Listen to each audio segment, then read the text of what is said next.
Hi. So this is a video on calculating screen sizes of TVs. If you're given the size of the screen, it doesn't have to be a TV, it could be a phone or a tablet or whatever. If you're given the size and the aspect ratio, we've done this by hand, but this is just how to put it in Excel. Okay, so if you recall, we used similar triangles. So on the smaller triangle, we used our aspect ratio. So it's the width of 16, height of 9, and then this diagonal we don't know. On a TV, when you go to buy a TV, they give you the diagonal. They don't give you the height and the width, and we want to find the height and the width. Okay, so we're going to use a squared plus b squared equals c squared, right? Our good old friend Pythagorean. We're going to use a Pythagorean theorem. Our friend Pythagoras. Whatever.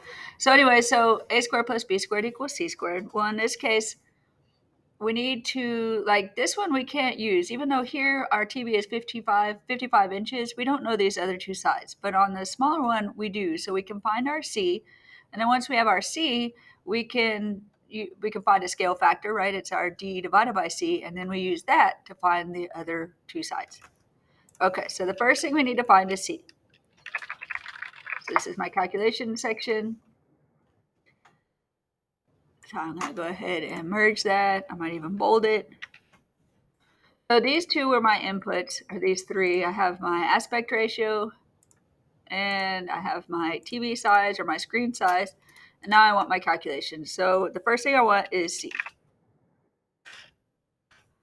So C is this one right here. So it's the square root of a squared plus b squared. So I'm going to go equals, and I can do this two ways. I can do a squared and b squared, and then separate those out, or I could do the whole thing all at once. Let's do a squared and b squared just to get the hang of it. So a squared b squared. I know it's painful. So this would be equals this one, shift 6, 2. This is the next one down. So I'm just going to click and drag. I don't even have to type anything. Automatically gives me 81. And my C is going to be the square root of those things added up. Oops, I don't want calculation. Sometimes it autofills, so you just put a space and it goes away. So this equals square root. So SQRT, open parentheses, this one plus this one. Close parentheses. So it gives me 18.35756. So this is a good one. I might even put that in bold just to remind myself, hey, this is a good one. The next thing I want to do is I want my scale factor. So my scale factor is just the ratio of D divided by C. So this is D divided by C. Or I could put SF for scale factor, and over to the side I could put in parentheses D divided by C. Okay, excuse me. This would be equals D divided by whatever I get here. That's my scale factor.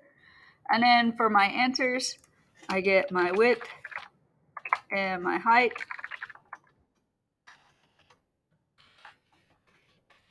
So my width is just 16 times the scale factor, because those are similar sides. So this would be equals. And I'm not going to type in 16. I'm going to click on the aspect ratio in case my aspect ratio changes. Times my scale factor, enter. My height equals 9 times the scale factor. So I click on 9, shift 8, click on scale factor, and that's good.